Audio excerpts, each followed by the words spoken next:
A woman sold into marriage, a ranch drowning in debt, and a powerful enemy pulling every string behind the scenes. In the brutal Wild West, survival isn't just about strength, it's about who you trust and who you dare to stand beside. This story reminds us standing together can turn even the harshest fate into hope. If you're hooked, like, comment, share, and subscribe. This content was carefully researched, developed, and manually edited by our team to deliver meaningful stories with valuable life lessons. Every narrative is crafted to entertain, inspire, and empower our audience. Thank you for being part of our community. Evelyn Vance's trembling fingers traced the cold, engraved steel of the double-barreled Derringer hidden deep inside the pocket of her wool traveling coat. Outside the frosted window, the steam engine let out a piercing mechanical shriek that echoed across the desolate Wyoming territory. The train was slowing, its iron wheels grinding against the tracks in a shower of sparks that illuminated the swirling, blinding snow. Pine Bluff Station. The conductor had called it out 10 minutes ago, his voice laced with the kind of pity reserved for the condemned. Evelyn swallowed the dry lump in her throat, her grip on the little pistol tightening until her knuckles ached. The weapon was a parting gift from the only friend she had left in Boston, pressed into her hands with a whispered warning about the lawless men of the frontier. She had spent the last 5 days on this train, rattling over endless miles of prairie and jagged mountains, praying she wouldn't have to use it. But as the train lurched to a final hissing halt, Evelyn knew she was ready to shoot the man who had bought her. She closed her eyes, fighting the wave of nausea that had nothing to do with motion sickness. A month ago, her world had been defined by the familiar scents of dried lavender, crushed mint, and the sharp bite of alcohol in her father's apothecary shop. She had managed the ledgers, compounded the tinctures, and kept the small business breathing even as her father slowly suffocated it with his vices. He hadn't just arranged a marriage. He had traded her. The memory tasted like ash. Men in tailored suits with cold, dead eyes had come to the shop, holding casino markers that her father could never repay. Instead of a debtor's prison, her father had signed a contract with a shadowy marriage broker, exchanging his 22-year-old daughter for a cleared ledger and a fresh stack of chips. "He's a prosperous rancher, Evie," her father had stammered, refusing to meet her gaze as he shoved the train ticket into her hands. "A good man. He paid a premium for an Eastern bride. You'll be well taken care of."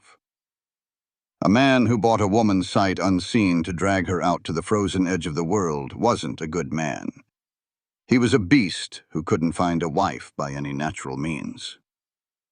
The porter opened the carriage door, letting in a blast of wind so violently cold it snatched the breath from Evelyn's lungs. She stepped out onto the narrow iron platform, clutching her worn leather apothecary bag to her chest like a shield. It was the only thing she had managed to smuggle out of Boston. A doctor's satchel packed with glass vials, brass scales, and a few medical texts. It was her entire identity, condensed into 10 pounds of leather and brass. Stepping down onto the snow-packed wooden planks of the station, Evelyn shivered. The wool coat that had seemed so sturdy in Massachusetts was nothing more than paper against the Wyoming wind. The town, if it could be called that, was a bleak collection of timber buildings huddled together against the vast, unforgiving shadow of the mountains. There were only 3 people on the platform: a station master hauling mail bags, a shivering traveler lighting a cigarette, and him.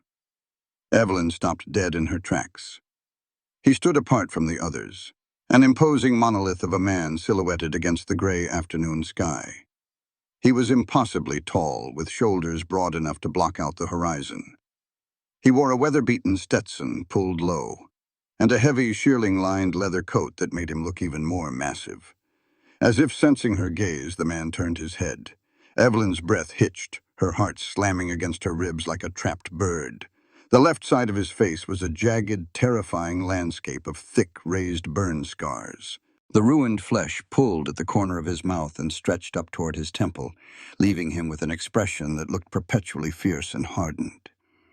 A week's worth of dark, coarse stubble covered his jaw, and his eyes, a striking icy blue, locked onto hers with the intensity of a predator spotting its prey in the snow. A beast. The broker had sent her to a monster. He began to walk toward her. His boots crunched heavily in the snow, each step slow, deliberate, and entirely too loud in the quiet isolation of the station. Evelyn's instincts screamed at her to run, to scramble back up the metal steps of the train and beg the conductor to hide her. But she had no money, no home, and nowhere to go. She was trapped. She planted her boots on the icy boards, lifting her chin in a desperate display of Bostonian pride. Her right hand slipped deep into her coat pocket, her thumb finding the hammer of the derringer. She clicked the safety off. Just one step closer, she told herself, her blood roaring in her ears. If he grabs me, I'll pull it. The giant stopped 2 feet away. Up close, he was even more intimidating, towering over her like an oak tree. He looked down at her, taking in her pale face, her trembling lips, and the defensive posture of her shoulders. "Miss Vance?" His voice was a low, gravelly rumble that seemed to vibrate through the wooden platform beneath her feet. It wasn't the voice of a cultured gentleman, but it wasn't the vicious bark she had expected either. "I am Evelyn Vance," she managed to say, her voice remarkably steady despite the terror icing her veins. "And you are Mr. Thorne." It wasn't a question. Silas Thorne nodded once. He looked at her flimsy wool coat, his piercing eyes dropping to the leather apothecary bag she was clutching with white-knuckled desperation. He saw the way she was shaking, her teeth practically chattering in the sub-zero wind. Slowly, deliberately, he reached a massive, leather-gloved hand toward her. Evelyn flinched violently. She yanked the heavy brass bag upward as a barrier, her right hand tensing on the trigger of the hidden gun. This is it, she thought, bracing for the brutal grip of the man who owned her. But the rough touch never came. Instead, Silas unbuttoned his heavy sheepskin coat. With a fluid, surprisingly graceful movement for a man of his size, he stripped the massive garment off his own shoulders. The frigid wind immediately whipped at his flannel shirt, but he didn't seem to notice. He stepped forward and gently, almost reverently, draped the heavy, fleece-lined leather coat over Evelyn's shivering shoulders. The sheer size of it swallowed her whole. It smelled of wood smoke, old leather, and pine needles, a rugged, deeply masculine scent that instantly enveloped her in overwhelming, undeniable warmth. The biting cold was banished in a heartbeat. Evelyn stood frozen, entirely disarmed, her hand going slack on the derringer in her pocket. She stared up into his ruined, scarred face, completely bewildered by the profound gentleness of the gesture. Silas looked down at her, a faint, melancholic softness entering those icy blue eyes. He took a single step back, giving her the space she so clearly, desperately needed. "Don't be afraid," Silas said softly, the rumble of his voice carrying away on the Wyoming wind. "I don't eat people, ma'am." The wagon ride from the Pine Bluff station to the Thorne Ranch was an agonizing journey through a frozen, colorless void. Evelyn sat rigid on the unforgiving wooden bench, wrapped so tightly in Silas Thorne's massive sheepskin coat that she looked like a child playing dress-up. The coat radiated an intense masculine heat, carrying the scent of wood smoke, old leather, and pine, a stark contrast to the sterile, sharp smells of her father's apothecary. Beside her, Silas drove the team of draft horses with silent efficiency. He sat at the far edge of the wagon bench, deliberately keeping a foot of freezing air between them. Not once did he try to speak to her. Not once did he look her way. He simply kept his icy blue eyes fixed on the treacherous, snow-covered trail ahead, his scarred profile resembling a mountain carved from rough granite. It was long past nightfall when the silhouette of a solitary cabin emerged from the swirling whiteout. It was a sturdy, squared log structure flanked by a sprawling barn and a few outbuildings, all dwarfed by the jagged, looming peaks of the Wyoming Rockies. Silas brought the wagon to a halt. He hopped down, moving with that same deceptive grace she had noticed at the station, and unhitched her heavy steamer trunk as if it were filled with feathers. "Inside," he rumbled, his breath pluming in the frigid air. Evelyn hurried up the wooden steps, her boots slipping slightly on the ice. Silas kicked the heavy oak door open and stepped aside to let her pass. The interior was pitch black until he struck a match, touching the flame to a kerosene lantern on the rough-hewn kitchen table. Warm, golden light flooded the room. It was a simple, utilitarian space. A cast-iron stove, a sturdy table, a few handmade chairs, and a single door leading to an adjoining room. Silas carried her trunk into that adjoining room and set it at the foot of a large, quilt-covered bed. He stepped back into the main room, refusing to cross the threshold any further. "That's your room," he said, his voice flat, devoid of the predatory anticipation she had dreaded. He pointed a thick, calloused finger at the heavy iron bolt on the inside of the bedroom door. "There's a lock. Use it. I'll see to the horses." Before Evelyn could utter a word of thanks or protest, he turned and walked back out into the blizzard, pulling the front door shut behind him. Evelyn didn't hesitate. She rushed into the bedroom, slammed the heavy door, and threw the iron bolt with a resounding clack. She backed away until the backs of her knees hit the edge of the mattress, her breath coming in shallow, terrified gasps.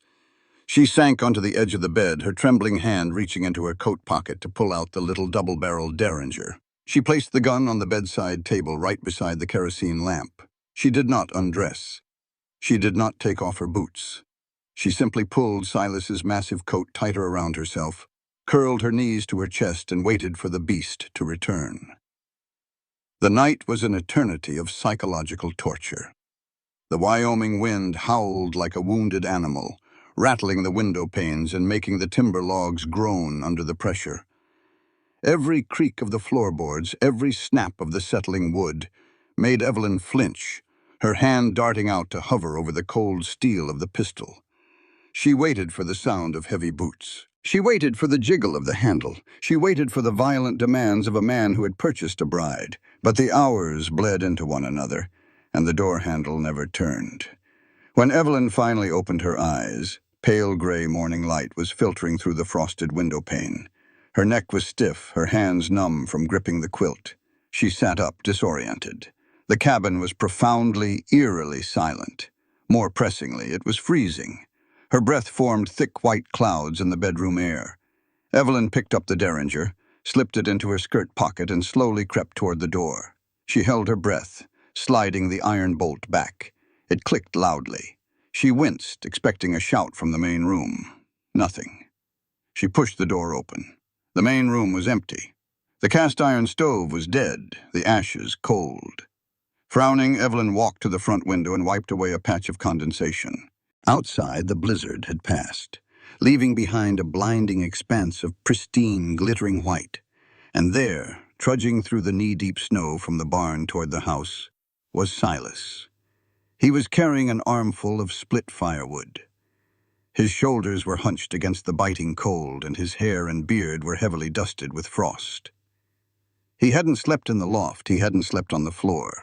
The beast had slept in the unheated barn, in sub-zero temperatures, to give her space. Evelyn stepped back from the window just as the front door opened. Silas stepped inside, bringing a gust of frigid air with him. He dropped the wood into the iron bin beside the stove with a heavy thud. When he turned and saw her standing by the bedroom door, he froze. For a long moment, they simply stared at each other. Without the shadows of the station, the horrific burn scar on the left side of his face was starkly visible. It twisted the skin of his cheek and jaw, a brutal testament to some past agony. Yet his right side, the unblemished side, was strikingly handsome, marked by a strong, square jaw and a thick, dark brow. "Stove's cold," he muttered, breaking the silence. He knelt, his massive hands moving deftly as he arranged kindling and struck a match. "Should have a fire going in a minute. I'll put coffee on." Evelyn stayed rooted to her spot. "You slept in the barn." Silas didn't look up from the growing flames. "Horses needed tending." "In a blizzard, Mr. Thorne, you could have frozen to death." "I've survived worse." He stood up, towering over the stove, and finally turned those piercing blue eyes on her. There was a deep, weary confusion in them. "You didn't sleep much. You look like you're waiting for a firing squad, Miss Vance." He paused, a heavy frown creasing his forehead. Though I suppose the broker told me I should call you Mrs. Vance. Said you were a widow. Lost your husband to a factory accident in Boston 2 years ago. Wanted a fresh start out west. Evelyn felt the blood drain from her face. The silence in the cabin suddenly felt suffocating. A widow? She whispered, her voice cracking. Silas's eyes narrowed, his gaze sharpening. That's what the agency wrote.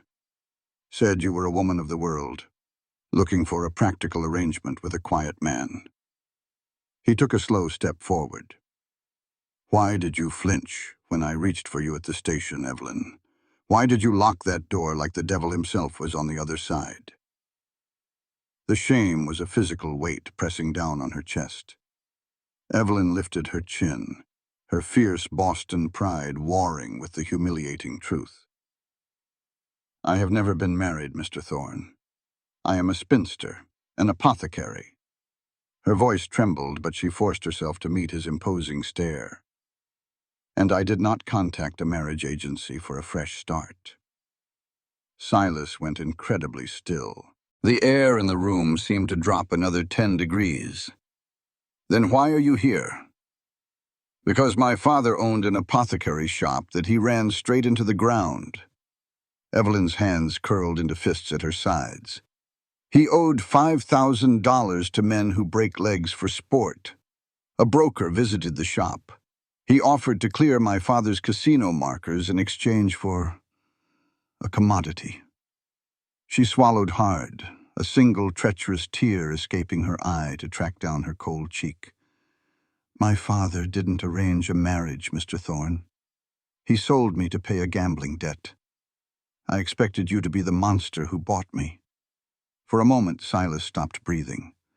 The color leached from his unscarred cheek. He looked at her, really looked at her. The defensive posture, the exhaustion, the lingering terror in her wide, expressive eyes. When he finally moved, it wasn't with anger toward her. He turned violently, his massive fist lashing out to strike the heavy timber wall of the cabin. The wood groaned under the impact, and Evelyn jumped, her hand flying to her pocket. But Silas just leaned his forehead against the wall, his chest heaving. He didn't yell, he didn't curse. The agony in his posture was entirely internal. God Almighty, he whispered, his voice thick with revulsion. I bought a prisoner. He slowly turned back to face her, rubbing a hand over his mouth. The terrifying beast she had envisioned was gone, replaced by a man looking profoundly sickened with himself. I paid a standard fee, Evelyn. I swear to you on my father's grave. The agency said they matched willing women with frontier men. I thought you chose to come here. He looked at the floor, unable to meet her eyes. I wouldn't force a woman to be my wife. I'm not that kind of man. Evelyn slowly released her grip on the hidden gun. The terrifying knot of panic in her chest began to loosen, replaced by a cautious, fragile bewilderment. What happens now? Silas looked out the frosted window toward the jagged mountains. The pass is blocked. The snows came early and they came hard. No train is getting through those mountains until the spring thaw. He looked back at her, his expression resolute, his icy blue eyes completely sincere. You take the bedroom. I'll sleep in the loft upstairs. You are safe here, Evelyn. No one will touch you. He took a deep breath. Come May, when the rails clear, I will buy you a first-class ticket back to Boston. Until then, we're partners. We survive the winter. That's the deal. Evelyn stared at this giant of a man with his terrifying scars and his impossibly gentle honor. Slowly, she let out a breath she felt she had been holding since she left Massachusetts. Partners, Mr. Thorne, she agreed softly. 4 days passed, and the brutal Wyoming winter settled over the Thorne Ranch like a suffocating blanket. Inside the cabin, however, a strange, careful choreography had developed. Silas was a ghost in his own home. He left before dawn, returning only when the sun dipped below the jagged peaks, spending his hours fighting the frozen earth and tending to his surviving herd. Evelyn, meanwhile, refused to be a fragile, useless burden. She was a Bostonian, the daughter of an apothecary, and she knew how to create order out of chaos. She scrubbed the pine floors until they gleamed. She mended the torn curtains and organized the sparse pantry. But her true sanctuary was the large, rough-hewn table by the window. Here, she unpacked her leather satchel, carefully arranging her brass weighing scales, her glass vials, her mortar and pestle, and the bundles of dried herbs she had smuggled from the east. The sharp, clean scents of eucalyptus, dried mint, and willow bark soon overpowered the smell of dust and old wood in the cabin. It was on the fifth afternoon, while searching for a cool, dry place to store a large jar of camphor, that she found it. Kneeling by the pantry, Evelyn noticed a loose floorboard that didn't quite sit flush with the others. Thinking it was a rat hole, she pried it up with the edge of a butter knife. Beneath the board was a hollowed-out space, and inside lay a thick, leather-bound ledger. Curiosity overrode her manners. Evelyn pulled the book out, wiped away the dust, and opened it on her makeshift apothecary desk. The handwriting was jagged and rushed, but Evelyn had spent the last 5 years deciphering her father's erratic accounting. As her eyes swept down the columns of numbers, the puzzle pieces of Silas Thorne's life began to snap into a horrifyingly clear picture. The ranch wasn't failing because Silas was lazy or incompetent. The herd numbers were strong. The yield of the land before winter had been excellent. But the expense column was a bloodbath. A name appeared again and again: Marcus Sterling. Sterling was the local banker, but according to the ledger, he also controlled the only feed supply store in the valley. Evelyn's finger traced the numbers, her blood boiling as her Boston-trained mathematical mind calculated the margins. Sterling was charging Silas triple the standard market rate for winter hay. Worse, the family settlement loan Silas had taken out to keep the ranch afloat possessed an interest rate so predatory it made the loan sharks in Boston look like philanthropists. Sterling was compounding the interest weekly, burying Silas under an impossible avalanche of debt. Silas was working himself to the bone, and Marcus Sterling was standing by with a bucket, catching every drop of his sweat. The heavy thud of boots on the porch snapped Evelyn out of her rage. The front door swung open, and Silas stepped inside, accompanied by a swirl of snow. He looked utterly exhausted. His massive shoulders were slumped, his face pale from the biting cold, the burn scar on his cheek standing out angrily in the fading light. He unbuttoned his coat and looked up. He froze. Evelyn was standing by the table, her hands resting flat on the open pages of his hidden ledger. Instinctively, Evelyn flinched. When she had caught her father hiding casino markers in the apothecary books, he had flown into a violent, screaming rage, hurling a glass jar of leeches at her head. She braced herself, her muscles tensing, expecting the giant cowboy to roar, to march over and backhand her for prying into his private shame. Silas stared at the book. Then he looked at her defensive posture. The anger never came. Instead, a look of profound, crushing defeat washed over his unblemished side. He looked like a mountain that was finally crumbling. Without a word, Silas walked over to a wooden chair by the hearth and collapsed into it. He rested his elbows on his knees and buried his face in his massive, calloused hands.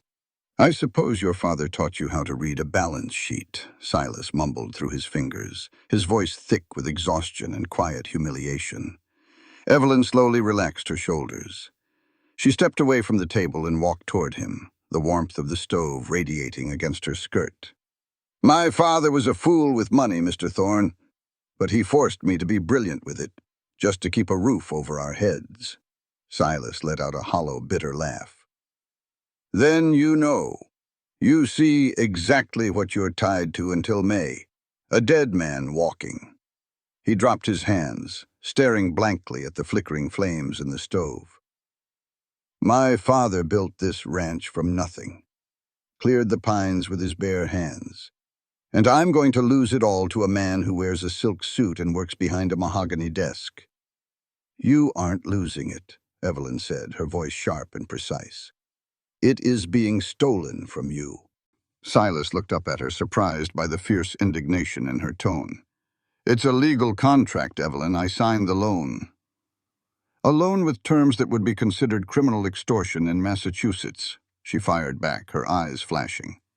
She walked back to the table, grabbed the ledger, and brought it over, practically shoving it under his nose. Look at this, Silas. Look at the math. Sterling is charging you a 200% markup on winter feed and applying the interest from the feed debt directly onto the principal of your land loan. He is deliberately suffocating you. He doesn't want your money. He wants this land. Silas stared at her delicate finger, tracing the damning numbers. I know he wants the land. The river cuts right through the lower pasture, but knowing it doesn't change the ink on the paper. I don't have the cash to fight him in court, and I can't let my cattle starve. He has me by the throat. Evelyn looked at this giant man. She looked at his massive, scarred hands. Hands capable of snapping a man's neck, yet gentle enough to wrap a shivering, frightened woman in his coat without demanding anything in return. He had offered her his home, his protection, and his only bed, taking nothing but the freezing floor of a barn. She had expected a beast. She had found a protector, and now her protector was the one being hunted. Evelyn slammed the heavy leather ledger shut. The sharp crack echoed loudly in the quiet cabin, making Silas blink in surprise. No, Evelyn stated, her chin lifting with that unbreakable Boston defiance. I will not allow it. Silas stared at her, genuinely bewildered. Evelyn, you're leaving in May. This isn't your fight. You said we were partners until the spring thaw, Mr. Thorne, she replied, stepping closer, refusing to be intimidated by his size or his scars. Partners share the burdens. You saved me from the freezing cold on that train platform. I am going to save you from Marcus Sterling. Silas let out a breath that was half sigh, half laugh. And how exactly is a city girl going to take down the most powerful banker in Wyoming territory? Evelyn walked back to her apothecary table. She rested her hands on the brass scales, perfectly balanced, shining in the lamplight. She turned her head, her dark eyes locking onto his striking blue ones. Because Sterling is a parasite who fights with numbers and contracts, Evelyn said smoothly, a dangerous edge to her cultured voice. You have the muscle, Mr. Thorne, but I have the math. We are going to find a way to break his monopoly. I won't let him steal this place, not while I'm sitting at this table. Silas remained perfectly still in his chair by the fire. He looked at the tiny, fierce woman standing amidst her glass vials and brass scales, cloaked in an aura of sheer, unadulterated intelligence and defiance. For the first time since the day his first wife had died, a strange, terrifying warmth flared to life in Silas Thorne's chest. It felt dangerously like hope. The Wyoming winter did not announce itself with a gentle snowfall. It arrived like a marauding army. It began in the late afternoon of Evelyn's second week at the cabin. The sky, previously a pale and bruised purple, suddenly turned the color of hammered lead. The temperature plummeted so rapidly that the condensation on the inside of the cabin's windows froze solid within minutes, forming thick, opaque layers of ice. Then, the wind hit. It struck the log walls with the force of a physical blow, a deafening, unrelenting howl that made the heavy timbers groan in protest. Evelyn was at the kitchen table, carefully grinding dried yarrow root in her small ceramic mortar, when the first terrified bawl of a cow cut through the shrieking wind. She froze, the pestle hovering in her hand. Silas had been out in the pastures since dawn, trying to herd the last of the straggling cattle into the sheltered ravines before the storm broke. He was supposed to be back hours ago. Another desperate, prolonged cry echoed from the direction of the lower pasture, barely audible over the roaring blizzard. Evelyn set the pestle down. She looked at the iron stove, glowing cherry red and radiating safe, comforting heat. Then she looked at the frosted window. The world outside was a blinding, chaotic whiteout. Stepping out there was madness. She was a city woman. Her lungs were not built for air that felt like inhaled glass, and her legs were not meant to trudge through waist-deep snowdrifts. Come May, I will buy you a first-class ticket back to Boston. Until then, we're partners. We survived the winter. His low, gravelly words echoed in her mind. Silas had slept in a freezing barn to protect her modesty. He had given her his home. He had draped his coat over her trembling shoulders when she had been ready to shoot him. Evelyn grabbed her wool sweater, pulling it on over her dress. She wrapped a thick woolen scarf around her neck and lower face, then reached for Silas's massive sheepskin coat hanging by the door. It engulfed her, the heavy leather armor dragging past her knees, but she didn't care. She shoved her feet into her leather boots, pulled on a pair of oversized work gloves she found on a peg, and lifted the iron latch of the front door. The wind nearly ripped the heavy oak door from its hinges. Evelyn had to throw her entire body weight against the wood, just to squeeze through and push it shut behind her. The cold was instantaneous and absolute. It bypassed her clothes and sank directly into her bones. The snow was blowing horizontally, a million tiny icy needles lashing exposed slivers of her skin. She could barely see 10 feet in front of her. "Silas!" she screamed. The wind snatched the name from her lips and swallowed it instantly. She waded off the porch, the snow immediately swallowing her legs up to the thighs. It was like trying to walk through wet cement. She oriented herself using the dim, massive shadow of the barn to her right, and began to fight her way toward the lower pasture, following the faint, frantic sounds of the cattle. Every step was an agonizing battle. Her chest burned, her breath crystallizing on the wool scarf wrapped around her mouth. She stumbled, falling face first into a drift, the snow packing into her collar. Panic, sharp and primal, spiked in her chest. "You are going to die out here," a voice whispered in her mind. "No," she gritted out, forcing herself up. She was the daughter of a ruined man. She had survived the loan sharks of Boston, and she would survive this. She pushed through a line of skeletal pine trees, entering the edge of the lower corral. Through the blinding white, a massive dark shape materialized. It was Silas. He looked like a mythical frost giant. Snow caked his broad shoulders and clung to his dark beard. He was wading through a snowdrift that reached his waist, dragging a full-grown heifer by a rope halter, forcing the stubborn, terrified animal toward the safety of the barn's overhang.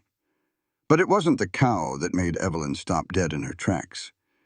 In Silas's left arm, tucked securely against his chest and shielded entirely from the biting wind, was a newborn calf.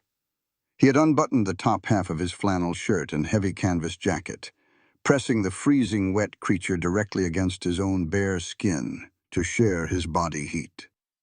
The beast of a man, with his terrifying scars and intimidating size, was bowing his head over the tiny animal, his massive hand gently cupping the calf's head to protect its eyes from the stinging ice. Evelyn's breath hitched, a sudden fierce warmth blooming in her chest that had nothing to do with the heavy coat she wore. She had expected a monster. Instead, she was watching a man who possessed a heart of profound, staggering tenderness.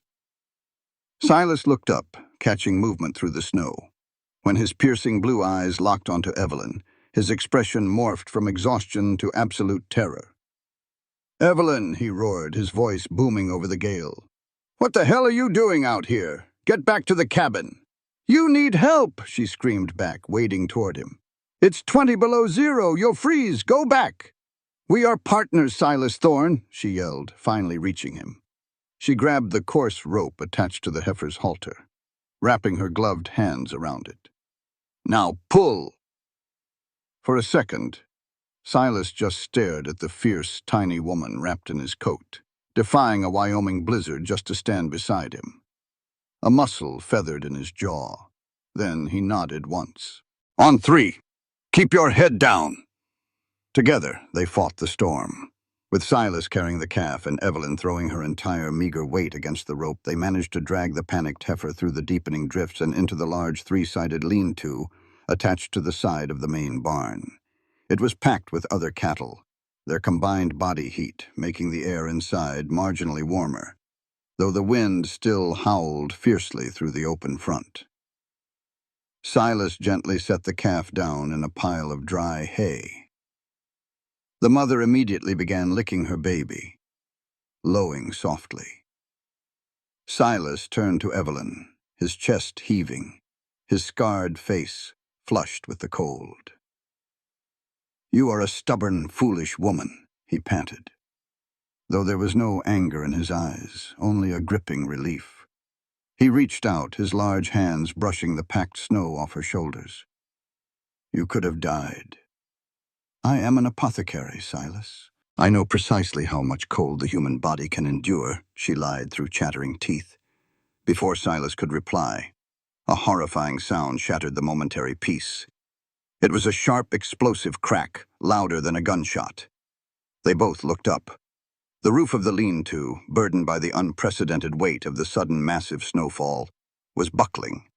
The main supporting crossbeam, an ancient thick timber directly above them, splintered violently. "Look out!" Silas bellowed. He didn't hesitate, he didn't think. Silas lunged forward, wrapping his massive arms around Evelyn's waist and launching them both backward into the open snow. Evelyn hit the ground hard. The breath knocked from her lungs in a violent whoosh. Snow exploded around her. She scrambled to sit up, her vision blurring.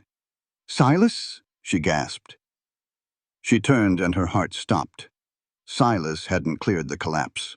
He had thrown her to safety, but in doing so he had placed himself directly in the path of the falling timber. The heavy crossbeam had crashed down, pinning him face first into the snow. The massive slab of wood lay diagonally across his right shoulder and mid-back, trapping him against the frozen earth.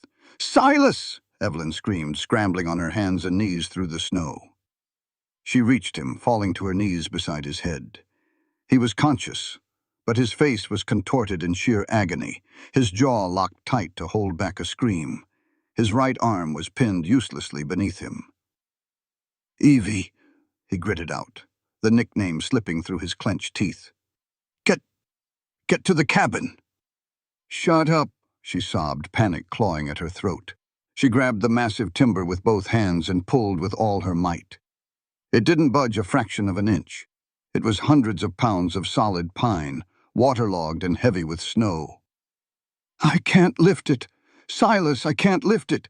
Leave it," he groaned, his eyes fluttering shut as a fresh wave of pain hit him. "Go inside." "I am not leaving you." Evelyn frantically scanned the chaotic debris. Her Boston education, her father's endless lectures on the physics of compounding and grinding, flared in her panicked mind.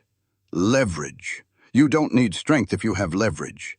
She spotted a thick, unbroken fence post lying a few yards away, blown down by the wind. She army-crawled through the snow, grabbed the heavy post and dragged it back.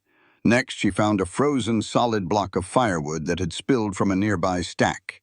Working with frantic, adrenaline-fueled speed, Evelyn shoved the frozen block of wood close to the fallen beam, right next to Silas's torso.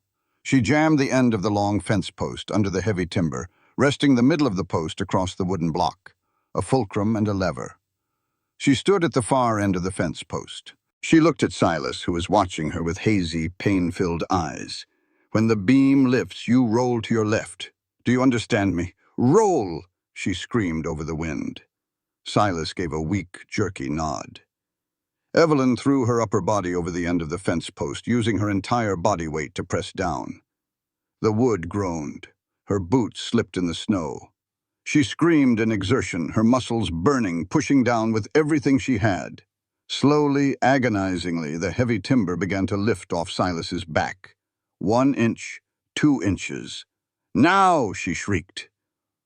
With a roar of pure agony, Silas dug his left hand into the dirt and threw his massive body to the side, rolling clear just as Evelyn's boots slipped entirely. The lever snapped up, and the heavy timber crashed back into the snow where Silas had been lying a second before. Evelyn collapsed into the snow, gasping for air. But she couldn't rest. Silas was lying on his back, his chest rising and falling in shallow, erratic jerks. Blood was seeping through the heavy canvas of his jacket near his right shoulder. "We have to get inside," she commanded, crawling to his side. She grabbed his uninjured left arm and hauled it over her shoulders. "Stand up, Silas. Stand up." It was a miracle of sheer willpower that he managed to get his boots under him. He leaned heavily against her, his massive frame nearly crushing her small one. Together they began the agonizing, torturous march back to the cabin. The 30 yards felt like 30 miles. The blizzard raged against them, fighting every step, but Evelyn refused to let him fall. She murmured to him curses and prayers intertwined, pulling him step by brutal step until they finally crashed through the front door of the cabin. Silas collapsed onto the floorboards, dragging Evelyn down with him. He was out cold. "No, no, no," Evelyn chanted, scrambling to her feet. The cabin was warm, but Silas was shivering violently, deep in the throes of shock and hypothermia. The blood on his right shoulder was spreading, staining the canvas a dark, wet crimson. She had to see the wound. She had to stop the bleeding. Evelyn grabbed a pair of heavy fabric shears from her apothecary bag. Rolling Silas onto his stomach with a monumental effort, she began to cut away the ruined, blood-soaked layers of his clothing. The heavy canvas jacket parted, then the thick flannel shirt, which was soaked through and plastered to his skin. She sliced the fabric down the center of his back and pulled the ruined halves apart. Evelyn gasped, dropping the shears. Her hands flew to cover her mouth to stifle a cry of absolute horror. The injury from the falling beam was a deep, nasty laceration across his right shoulder blade, bleeding profusely. But it was not the cut that stole the breath from Evelyn's lungs. It was the canvas beneath it. Silas Thorne's entire broad back, from the nape of his neck down to his waist, was a terrifying, chaotic roadmap of horrific burn scars. The flesh was melted, twisted, and heavily ridged, shiny in some places and starkly white in others. It was a landscape of unimaginable, apocalyptic agony. The scar on his face was merely the outermost edge of a much larger, much deeper tragedy. This was not the result of a campfire accident or a branding iron slip. A man did not get scars like these unless he had been utterly consumed by fire, unless he had walked through hell itself. Tears welled in Evelyn's eyes, spilling over her lashes and dropping onto the rough pine floorboards. Her hands trembled as she reached into her medical bag, pulling out clean bandages, a bottle of alcohol, and a jar of yarrow salve. "I've got you," she whispered into the quiet, warm cabin, her hands moving with newfound, desperate gentleness over the ruined expanse of his back. "I've got you, Silas." The fever set in hours after midnight, rolling over Silas like a secondary storm. Evelyn had managed to clean the deep laceration on his shoulder, stitch the torn flesh with steady, practiced hands, and bind his chest tightly with clean linen to support what she suspected were bruised, if not broken, ribs. But the physical trauma, combined with the freezing temperatures, had broken through his iron constitution. Now he lay on his stomach in her bed, his massive frame dwarfing the mattress. His skin was burning, slick with a fine sheen of sweat that made the horrific landscape of scars on his back gleam in the dim lamplight. Evelyn sat in a wooden chair pulled close to the bedside, a bowl of cold water resting on her lap. She dipped a clean cloth into the water, wrung it out, and gently pressed it to the unscarred side of his face and the back of his neck. Silas thrashed weakly against the sheets, his brow furrowed in deep torment. "Sarah," he mumbled, his voice a gravelly broken whisper. His large, calloused hand blindly reached out, his thick fingers grasping the air. "Sarah, please. I can't reach you. The roof." Evelyn's heart ached. She placed her small, cool hand over his massive, burning one, gripping his fingers tightly. "Shh, Silas. You're safe. You're in the cabin." "Too much smoke," he choked out, his chest heaving, his eyes darting frantically beneath closed lids. "Take the baby. Run. I'm sorry. God, I'm so sorry."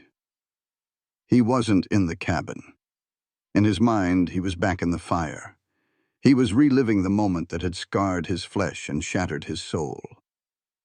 Evelyn stroked his damp hair away from his forehead, continuing to apply the cool cloths, murmuring soft, meaningless words of comfort to anchor him to the present.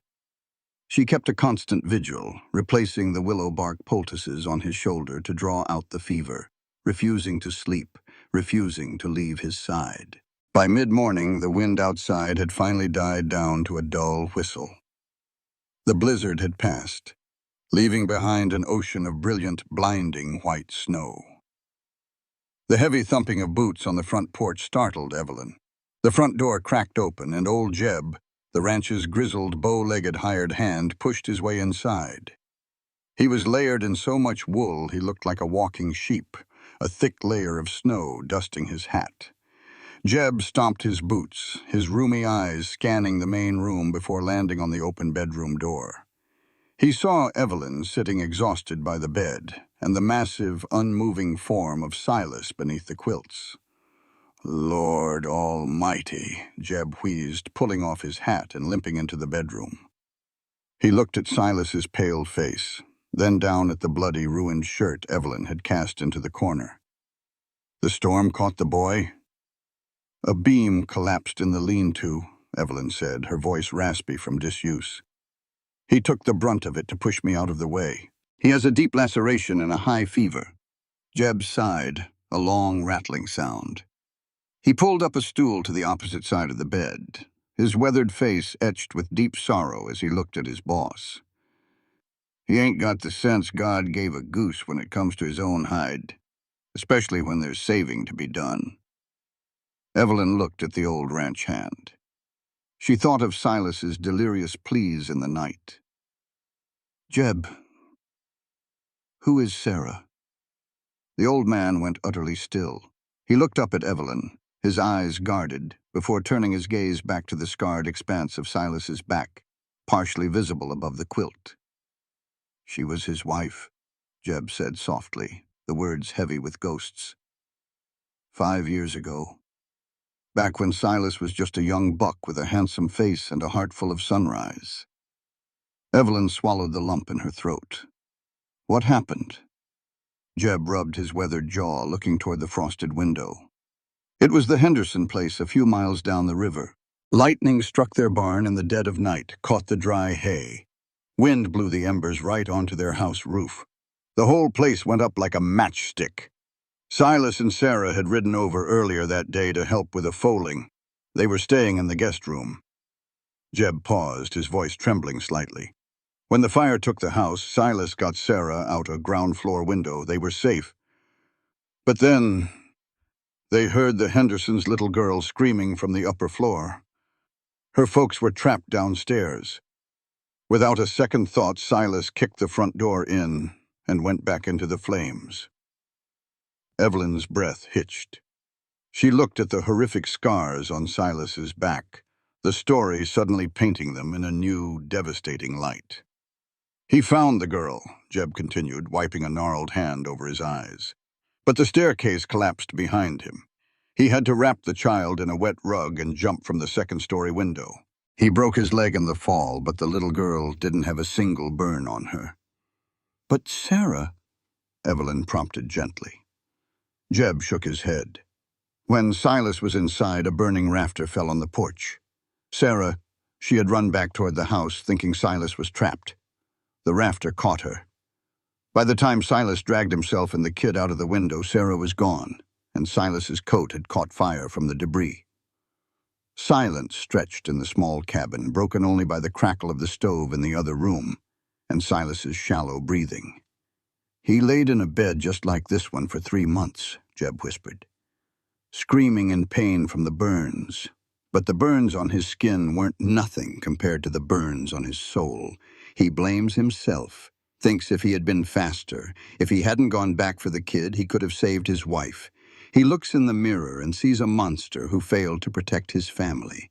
That's why he stays out here. Why he let the ranch fall into debt trying to keep everyone else afloat. He's trying to pay a penance he ain't never gonna clear." Evelyn looked down at the giant man sleeping fitfully on her bed. He wasn't a beast, he was a shield. A man who absorbed the fire and the falling timber so that others could live, absorbing the pain until it slowly broke him. "He isn't a monster," Evelyn whispered fiercely, her hand tightening over Silas's. "He is the bravest man I have ever known." It took 3 days for the fever to break entirely. When Silas finally opened his eyes, the cabin was quiet. He felt weak, his muscles trembling as he tried to push himself up on his left elbow. A sharp, tearing pain in his right shoulder made him gasp, dropping him back against the mattress.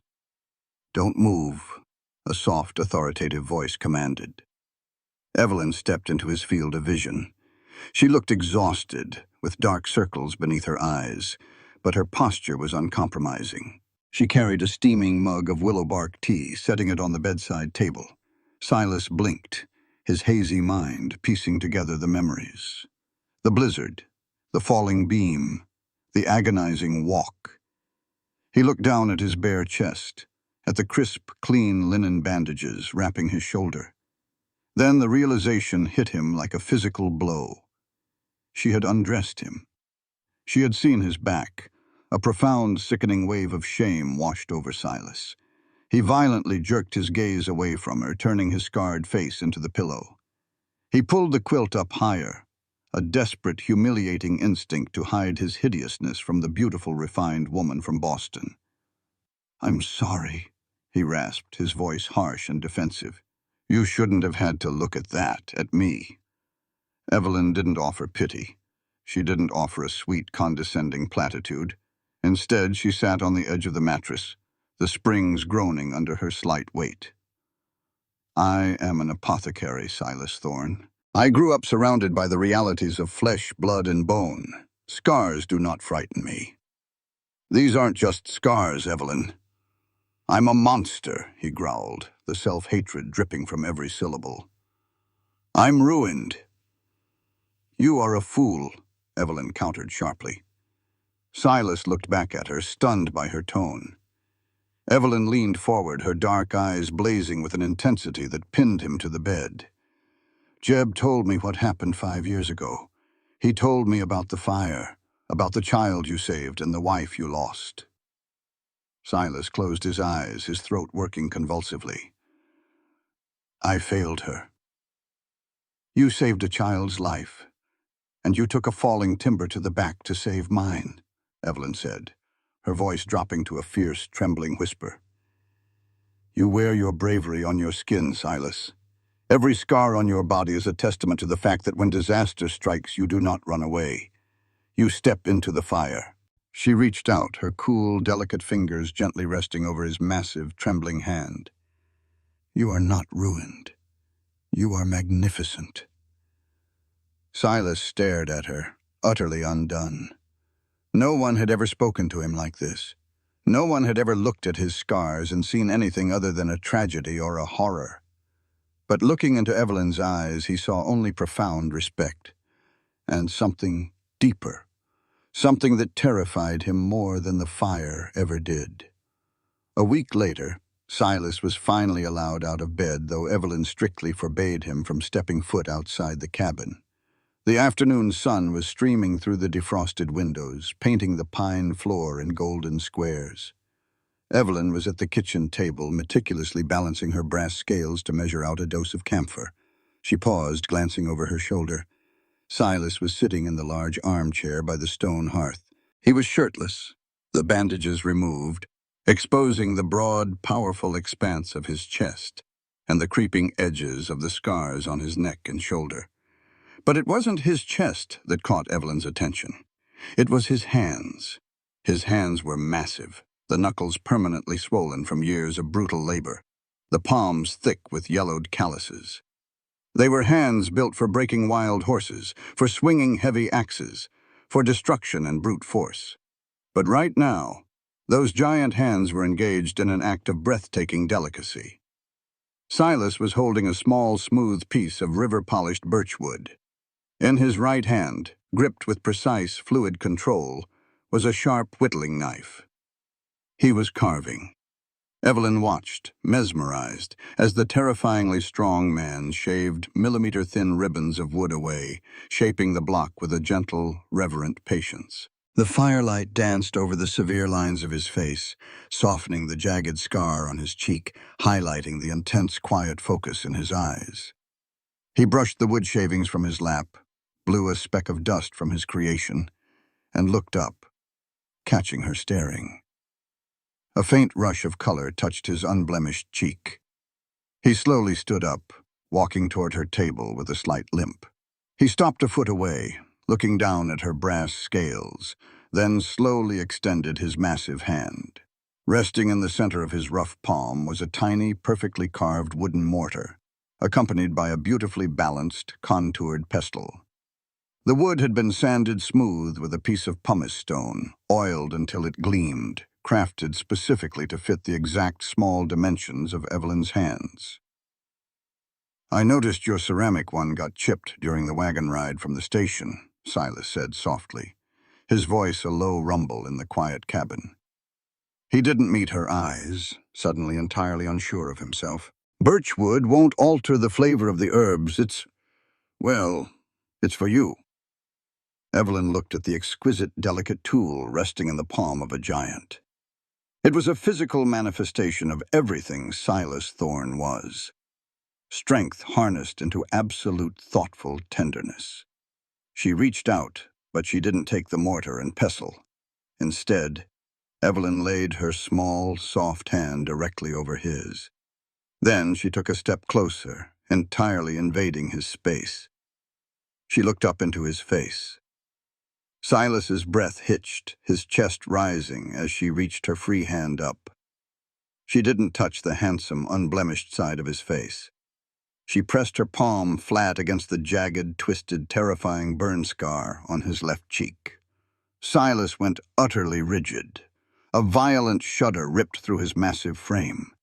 He closed his eyes, leaning the ruined side of his face into her soft palm like a starving man finding bread. "Evelyn," he whispered, a broken, desperate sound. "I am right here," she breathed. He dropped the wooden carving onto the table. His massive hands came up, hovering inches from her waist, terrified of crushing her, terrified of sullying her with his touch. But Evelyn closed the distance, rising onto her tiptoes. When her lips pressed against his, the last of his restraint shattered. Silas let out a ragged groan, his arms wrapping around her waist and pulling her flush against his chest. The kiss was slow, hesitant at first, thick with years of denied affection and deep-seated fears. But as Evelyn opened her mouth beneath his, her fingers tangling in his dark hair, the kiss deepened into something raw, fierce, and incredibly reverent. He worshipped her mouth, pouring every ounce of his silent, aching devotion into the touch, proving with his lips what he couldn't say with words. Evelyn held onto his broad shoulders, anchoring herself in the storm of his embrace. The beast she had feared on the train platform was entirely gone, burned away not by fire, but by the overwhelming warmth beneath the ice. She had expected a monster.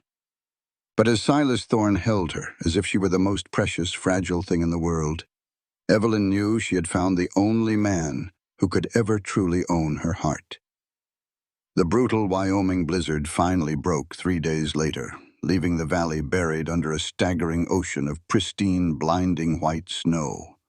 The sky above was a sharp, aching blue, the sun glaring off the ice crystals with a deceptive brightness that offered light, but absolutely no heat. Evelyn was standing on the covered porch, a heavy woolen shawl wrapped tightly over Silas's sheepskin coat, watching the steady, rhythmic rise and fall of the axe.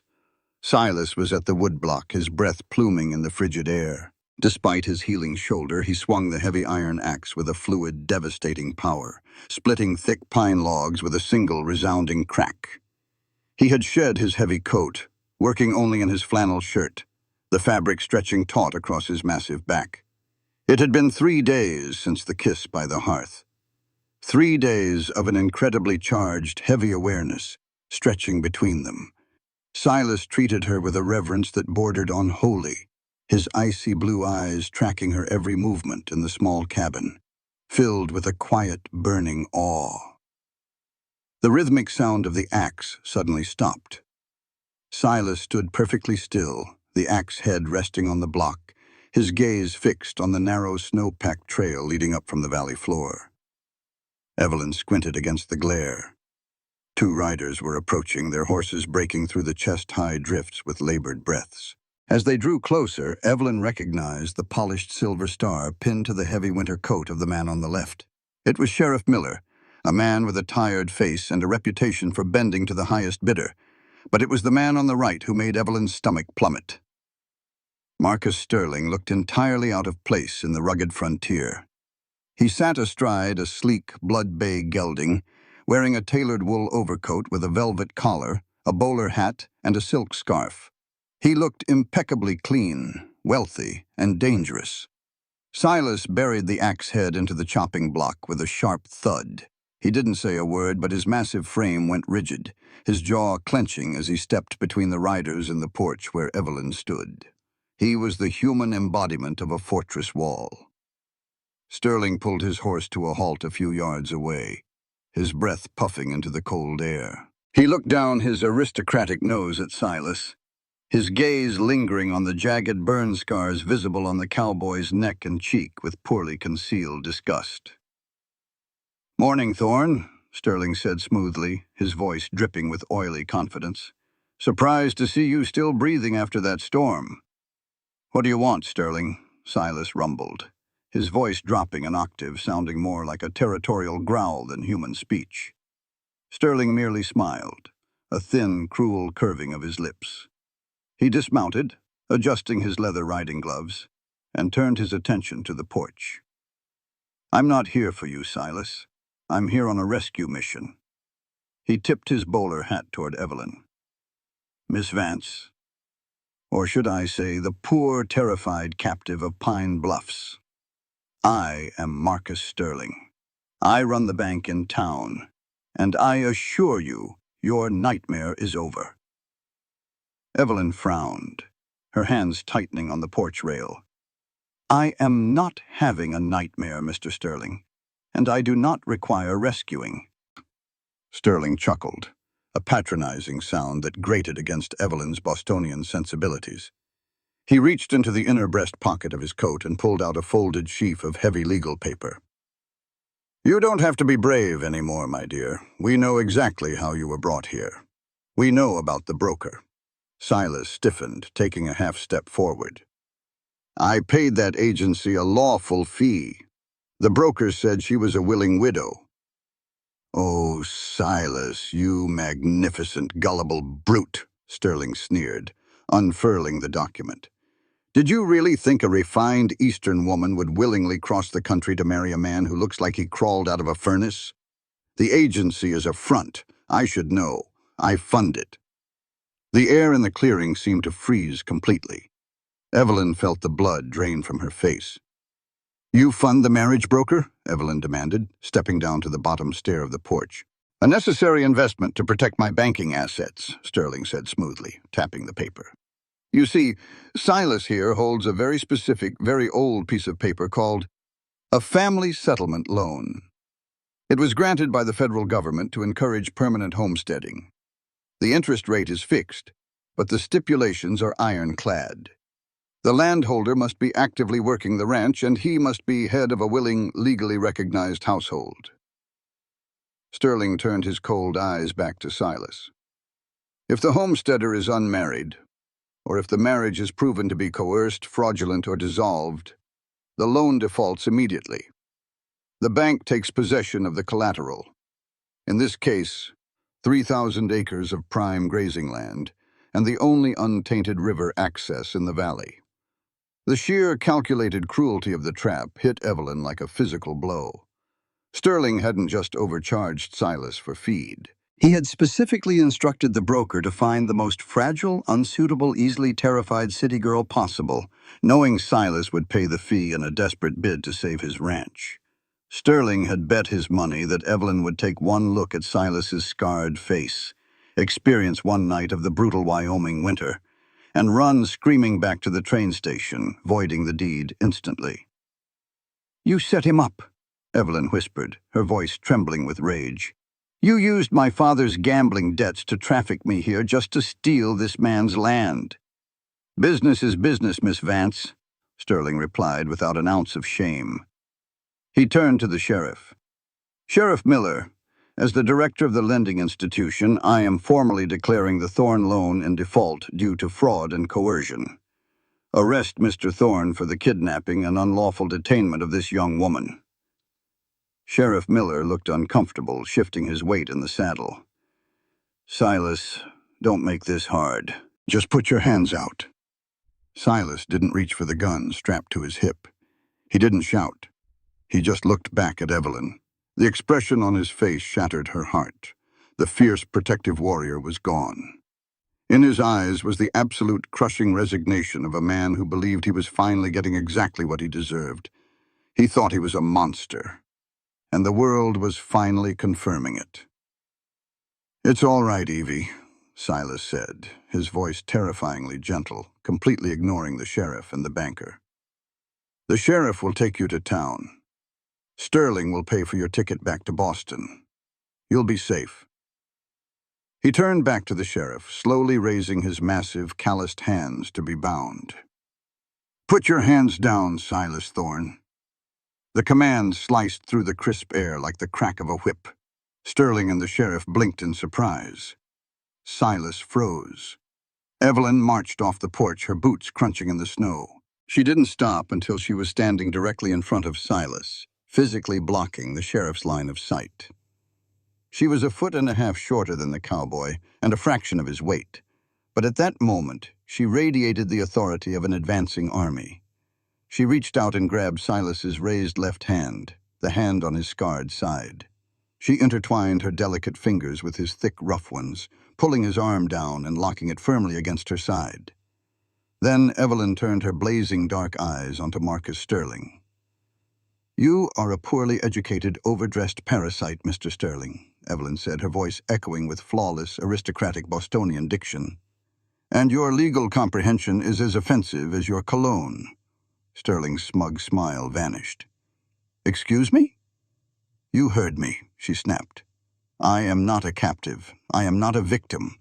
I am a Vance of Massachusetts, and I am the legal willing wife of Silas Thorne. Our marriage was entered into with full consent, and we are currently occupying and improving this homestead in complete compliance with the Family Settlement Act." Sterling's face flushed a dark, ugly red. "You're lying. The broker bought you from your father." "Prove it," Evelyn challenged, her chin lifting defiantly. "Produce my father. Produce the broker."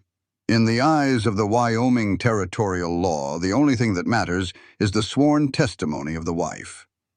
And if you attempt to arrest my husband, I will personally wire the territorial governor, who happens to be a Harvard classmate of my late uncle, and inform him that a local bank manager is operating an illegal human trafficking ring to systematically defraud federal land grants." Sheriff Miller's eyes widened. He immediately pulled his horse a few steps back from Sterling. "Now wait a minute, Sterling. You didn't say nothing about federal fraud." "She's bluffing," Sterling hissed, pointing a gloved finger at Evelyn. "Look at him. Look at his face. You expect a judge to believe a woman like you willingly shares a bed with a beast like that?" Evelyn didn't even flinch. She turned her head, looking up at Silas. His icy blue eyes were wide, filled with a shocking, overwhelming reverence as he stared down at her. Evelyn reached up with her free hand and gently, lovingly stroked the jagged burn scar on his cheek. "My husband is the finest, bravest man I have ever known. He is worth 10 of you, Mr. Sterling. Now get off our land before he decides to show you exactly how strong a beast can be."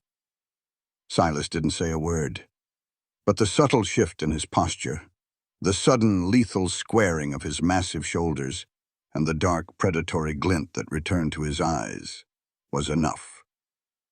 Sterling's horse nervously danced backward. The banker gripped the reins, his face twisted in a mask of pure, humiliated rage. He shoved the legal document back into his coat.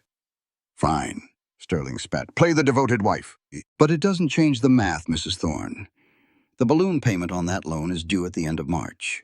You have no winter feed, your cattle are freezing, and I will personally ensure no buyer in this territory gives you a dime for those starving cows.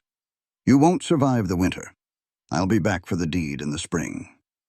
He yanked his horse around and spurred it roughly down the trail, Sheriff Miller trailing anxiously behind him. Evelyn stood rigid in the snow, watching them go until they were nothing but dark specks against the white valley. The adrenaline that had fueled her began to crash, leaving her limbs trembling. Suddenly she felt the massive, crushing weight of Silas's arms wrapping around her from behind. He buried his face in the crook of her neck, his broad chest heaving against her back. He was shaking. The giant, unbreakable man was trembling like a leaf. "Evelyn," he breathed against her skin, the words sounding like a prayer. God, Evelyn. She turned in his arms, wrapping her hands in the fabric of his flannel shirt, holding on to him just as tightly. The threat of Sterling was looming. The winter was still deadly, and they were buried in debt. But standing there in the snow, anchored against the magnificent scarred chest of her husband, Evelyn had never felt safer in her life. The adrenaline of the confrontation with Sterling faded, leaving a thick, charged silence inside the cabin.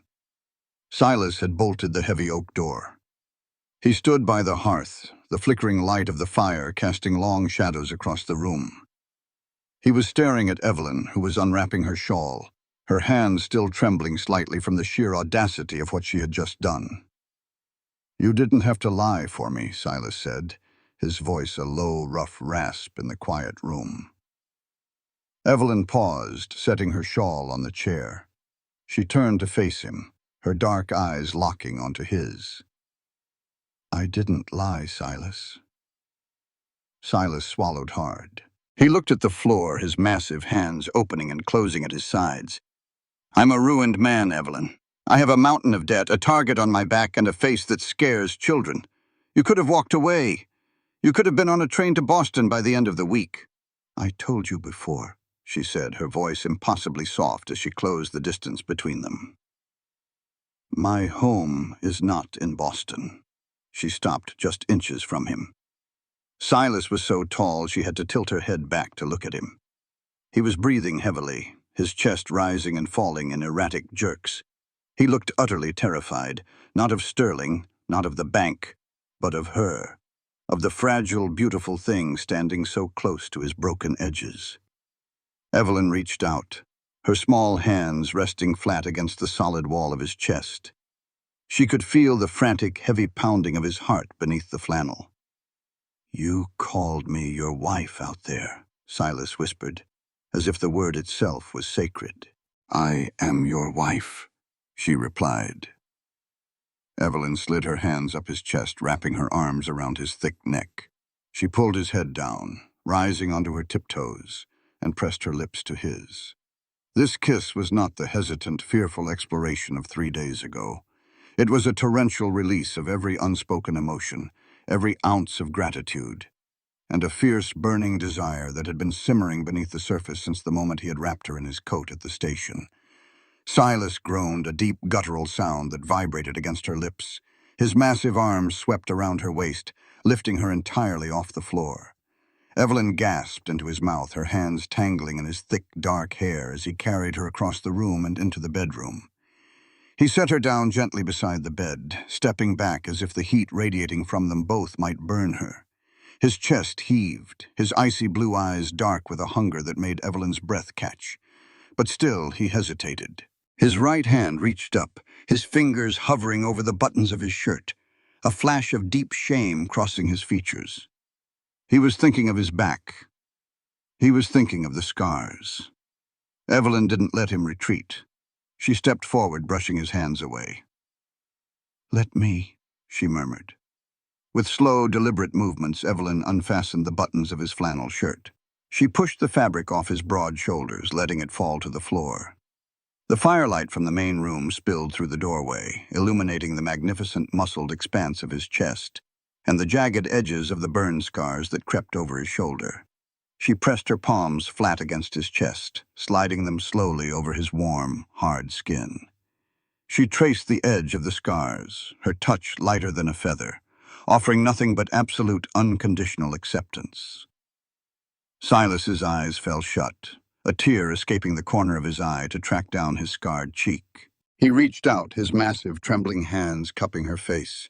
He touched her as if she were made of the finest spun glass, as if a single rough movement might shatter her. "You are so beautiful," he breathed, his voice thick with emotion. "I don't deserve you, but I swear to God I will spend the rest of my life trying to." When he finally kissed her again, there was no holding back. The beast she had feared proved to be a myth entirely. Silas was a revelation of tenderness. He worshipped her with a devastatingly slow, passionate reverence. his massive hands learning the curves of her body with a desperate devotion. In the quiet darkness of the Wyoming cabin surrounded by miles of frozen wilderness, they forged a bond that no banker, no blizzard, and no past tragedy could ever break. The next morning, the reality of their situation returned with the rising sun. Evelyn sat at her makeshift apothecary desk, wrapped in Silas's flannel shirt, the sleeves rolled up to her elbows. The ledgers were open in front of her. Silas was sitting across from her, a mug of black coffee in his hands, watching her with an expression of deep, contented awe that made Evelyn's stomach flutter every time she looked up. But the numbers on the page were not romantic. "Sterling was right about one thing," Evelyn said, tapping the end of her quill against the paper. "The balloon payment is due March 30th. Even if we survive the winter, Sterling will spread the word to all the local livestock buyers. He'll embargo us. No one in the territory will give you a fair price for the herd." Silas frowned, tracing the rim of his coffee mug. "If we can't sell locally, we default." "Then we don't sell locally," Evelyn stated, her eyes gleaming with a sudden sharp intelligence. She pulled a map of the territory out from under the ledger. "When do the eastern cattle barons arrive at the railhead in Cheyenne to buy for the Chicago slaughterhouses?" "Mid-March," Silas said. "But Cheyenne is a 3-week drive through the mountain pass. We usually wait until May, when the snow clears. The pass in early March is a death trap. And the cattle—" He sighed, rubbing his jaw. "The fire Sterling's men set last month destroyed half our winter hay. The herd is surviving, but they're weak. They'll never survive a 60-mile drive through deep snow.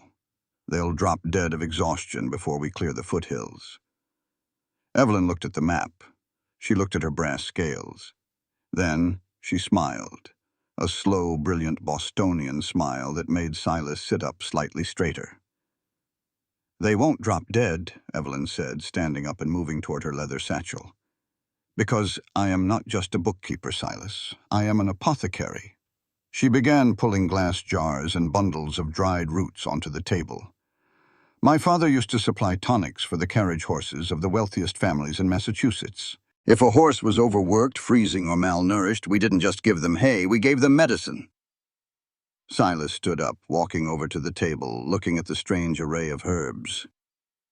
"You can make medicine for cattle?" "Mammalian biology is surprisingly consistent," she said, her hands moving deftly. "Molasses for immediate caloric energy. Willow bark to ease the inflammation in their joints from the cold. Dried pine needles ground into a powder. They contain incredibly high amounts of ascorbic acid to prevent winter scurvy and fortify their immune systems. And alfalfa root for stamina." She looked up at him, her dark eyes fierce. "We are going to brew the strongest nutritional tonic this territory has ever seen. We mix it into the remaining feed. We build their strength for the next 4 weeks. When March arrives, we drive them to Cheyenne ourselves and sell them directly to the eastern buyers for top dollar, right out from under Sterling's nose." Silas stared at her. He looked at the frail, beautiful city girl who had just proposed driving a herd of cattle through a frozen mountain pass armed with nothing but pine needles and sheer defiance. He threw his head back and laughed, a rich, booming, joyous sound that echoed off the cabin walls. It was the first time Evelyn had ever heard him truly laugh, and it was the most beautiful sound in the world. "All right, partner," Silas grinned, the scar on his face stretching into something undeniably handsome. "We brew the tonic." The next week was a blur of exhausting, exhilarating labor. The cabin smelled permanently of bitter herbs, boiling molasses, and sharp pine. They worked side by side, grinding, mixing, and hauling heavy buckets of the dark, pungent syrup out to the freezing barn to mix with the meager hay rations. It was grueling work, but a profound joy hummed between them. They were no longer two strangers trapped in a cabin. They were a united front, fighting for their home, their land, and each other. Silas's strength hauled the heavy loads, while Evelyn's precise mind formulated the exact dosages. And, miraculously, it began to work. Within 2 weeks, the dull, glassy-eyed stares of the starving cattle faded. Their coats grew thicker, their stances wider. The bawling of hunger stopped, replaced by the steady, strong sounds of a recovering herd. They had a fighting chance. On the morning of their third week of preparations, the sun rose crisp and clear over the snow-capped peaks. Evelyn woke up in the warm cocoon of the bed, her hand reaching out for Silas. The space beside her was empty, the sheets cold. Frowning, she sat up, pulling a blanket around her shoulders. The cabin was silent. She walked into the main room. The front door was slightly ajar, a sliver of freezing air cutting through the warmth of the stove. The door swung open and Silas stepped inside. The joyous, lighter demeanor he had carried for the past 2 weeks was completely gone. His face was a mask of cold, hard granite. "Silas?" Evelyn asked, her heart giving a nervous thud. "What's wrong?" Silas looked at her, his jaw locked so tightly the muscle ticked. He held up a frayed piece of a leather leading rope. "It's old Jeb," Silas said, his voice terrifyingly flat. "He's gone, and he took Goliath. He stole our best lead horse in the middle of the night." Evelyn felt the color drain from her face. Old Jeb had been Silas's only friend, the only hand who had stayed when the debts piled up. "Why would he do that?" she whispered. Silas looked out the window toward the trail that led to town, the trail that led directly to Marcus Sterling's bank. "Because," Silas said grimly, his hand dropping to the heavy revolver strapped to his hip, "I think Sterling just bought out the only man who knows exactly when we plan to move the herd." The acrid, suffocating scent of burning pine was what jolted Evelyn awake. For a fraction of a second, her sleep-hazy mind thought Silas had merely left the cast-iron stove open. But the air in the bedroom was dangerously thick, biting at the back of her throat, and the window pane wasn't pitch black with the Wyoming night. It was glowing a hellish, furious orange. "Silas!" Evelyn gasped, vaulting upright. He was already moving. Silas had thrown off the heavy quilts, his massive frame silhouetted against the unnatural light pouring through the frosted glass. He didn't bother with his coat or his boots. He grabbed his heavy revolver from the nightstand and kicked the bedroom door open. Evelyn threw her woolen shawl over her nightgown and ran after him, her bare feet slapping against the freezing floorboards. As they burst through the front door and onto the porch, the true scale of the nightmare revealed itself. The winter hay barn, the large timber structure attached to the cattle lean-to, was a towering inferno. Flames whipped 50 feet into the black sky, feeding greedily on the dry, ancient wood and the heavily concentrated winter feed stored inside. The heat radiating from the blaze was so intense, it melted the snow in a 50-foot radius, turning the frozen yard into a slick, muddy swamp. Above the deafening roar of the fire, the terrified, high-pitched shrieks of the trapped horses and the frantic bawling of the cattle cut through the night like jagged glass. "No," Evelyn breathed, the words stolen by the roaring updraft. "The tonic, the feed." She turned to Silas. He was standing on the edge of the porch, staring at the wall of flames. But he wasn't running toward the barn, he wasn't giving orders. Silas was completely, utterly paralyzed. His revolver hung loosely from his right hand, the barrel pointing at the mud. His chest was heaving in rapid, shallow jerks, his icy blue eyes blown wide and unblinking. The reflection of the fire danced in his pupils, but Evelyn knew he wasn't seeing the barn. He was seeing a house from 5 years ago. He was seeing the falling rafters. He was hearing the screams of the wife he couldn't save.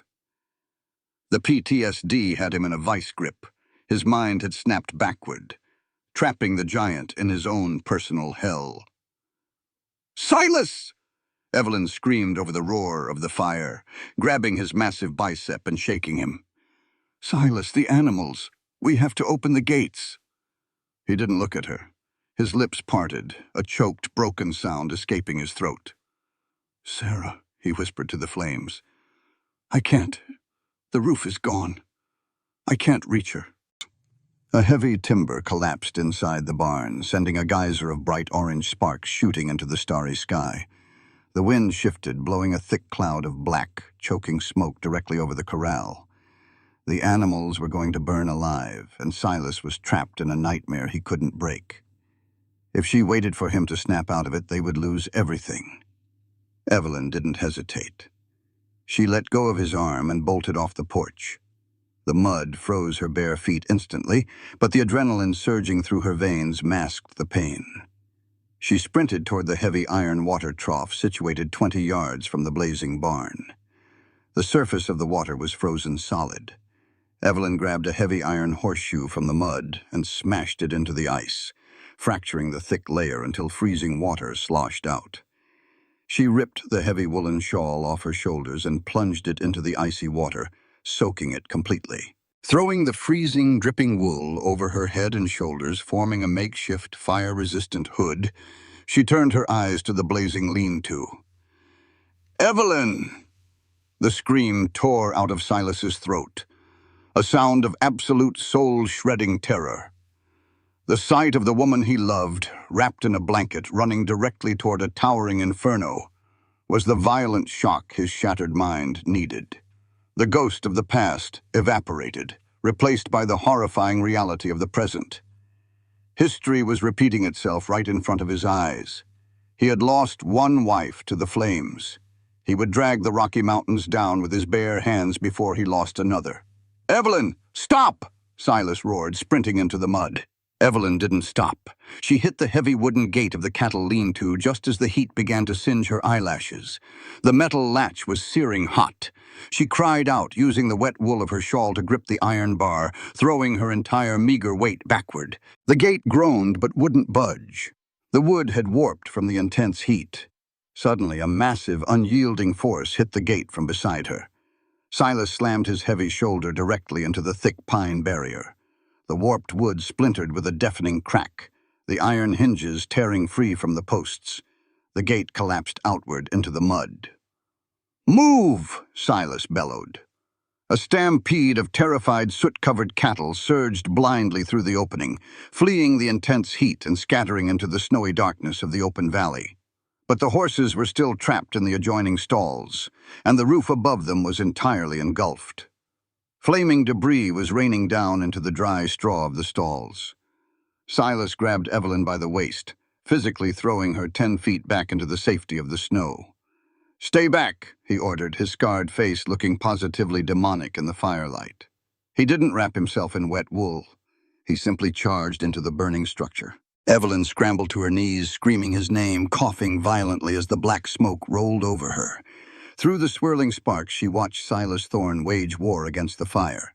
He moved with a brutal, terrifying efficiency. He kicked down the stall doors, ignoring the flaming embers dropping onto his flannel shirt and singeing his hair. He grabbed the panicked draft horses by their halters, using his immense brute strength to physically drag the rearing, terrified beasts out of the stalls and shoving them toward the open air. Just as he shoved the final mare into the snowy yard, the central crossbeam of the barn gave way with a sickening groan. "Silas!" Evelyn shrieked. He dove forward, hitting the mud, just as the entire roof of the hay barn caved in behind him. A massive shockwave of heat and sparks blasted outward, washing over the yard. The barn was entirely consumed, a catastrophic pyre of timber, hay, and their entire future. Silas lay in the mud for a long second, his chest heaving, his flannel shirt smoking. Then he pushed himself up onto his hands and knees. He looked back at the collapsed ruin, the flames reflecting in his hollow, devastated eyes. Evelyn crawled through the icy mud and threw her arms around his thick neck, burying her face in his shoulder.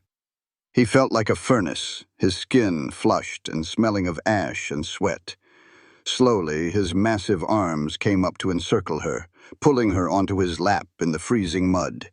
He buried his face in her hair, his massive body shuddering. "You ran into the fire," Silas gasped, his voice breaking. "God, Evelyn, I thought I lost you. I thought I watched you die." "I am right here," she coughed, her throat raw.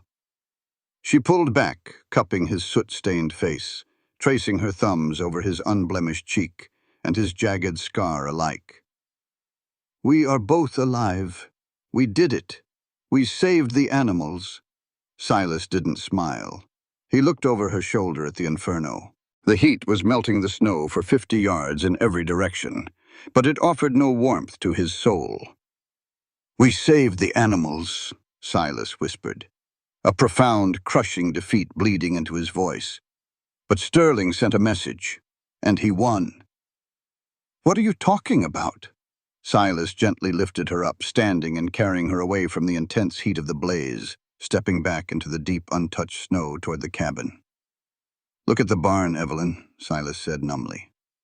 "It wasn't a lightning strike. The sky is clear. Sterling's men rode out here and torched it to ensure we couldn't make the spring balloon payment." He stopped by the porch, setting her down gently. He looked at his scarred hands, the hands that had fought so hard to build a life, only to watch it turn to ash. "The tonic you brewed," Silas said, his voice completely devoid of hope. "The winter hay, the oats, it's all gone. Every single ounce of feed we had to keep that herd alive until May is burning right there. The cattle are strong tonight, but they will starve to death in 4 days in this cold without food." Evelyn turned to look at the fire. The flames were already beginning to die down, having consumed everything of value. The realization hit her like a physical blow. Sterling hadn't just destroyed a building. He had systematically removed their only means of survival. He had starved them out. Silas dropped heavily onto the snowy steps of the porch, burying his head in his hands. He looked like a king who had just watched his empire burn to the ground. "I lost it," Silas whispered into the freezing night. "I'm sorry, Evelyn. I fought as hard as I could, but I lost it all." Evelyn stood barefoot in the snow, her nightgown clinging to her freezing skin. She looked at the giant man she loved, broken and defeated. She looked at the scattered, confused herd standing at the edge of the tree line, their coats thick and glossy from her tonic, their muscles strong and ready. Then the daughter of a ruined Boston apothecary lifted her chin, her dark eyes reflecting the dying embers of the fire. "No," Evelyn said, her voice cutting through the cold like a steel blade. "We aren't dead yet." The dawn broke gray and bitter. The smoking ruins of the barn hissed as the falling snow hit the hot coals, sending lazy plumes of white steam into the freezing Wyoming air. Inside the cabin, Evelyn was dressed in her heaviest wool skirt, 3 sweaters, and Silas's oversized sheepskin coat. She was systematically packing her leather apothecary satchel with the last surviving vials of camphor, willow bark, and bandages. Silas stood by the door, a heavy Winchester rifle resting in his hand, looking at her as if she had lost her mind. "Evelyn, it's 60 miles to Cheyenne," Silas said, trying to inject reason into her madness. "The snow in the mountain pass is 3 feet deep. The wind chill up there will kill a man in hours. You cannot drive a herd through the Rockies in the middle of February." "We do not have a choice." Evelyn snapped the brass buckles of her satchel shut. She turned to face him, her expression carved from absolute conviction. "The cattle have been fortified by the tonic for 3 weeks. They are stronger than they have ever been. They can make the journey. And if we leave them here, they will starve in 4 days. If we stay, Sterling takes the ranch, the water rights, and our home." She walked right up to his chest, looking up into his worried blue eyes. "I will not let Marcus Sterling win. We are driving that herd to the railhead, Silas. Today." Silas stared down at her. He saw the fire in her eyes, a stubborn, magnificent blaze that eclipsed the inferno from the night before. A slow, incredulous smile touched the corner of his scarred mouth. He shook his head, slinging the rifle over his broad shoulder. "I bought a quiet, gentle widow," Silas rumbled, pulling his Stetson low over his eyes. "And I ended up with a general." "Saddle the horses, Mr. Thorne," she ordered. The next 4 days were a brutal, agonizing descent into physical hell. The winter death drive began with 70 head of cattle, pushed forward by Silas on his sturdy roan gelding, and Evelyn riding a gentle mare. They moved at a grueling, agonizingly slow pace. The snow was a relentless enemy, dragging at the legs of the cattle, sapping their energy with every step.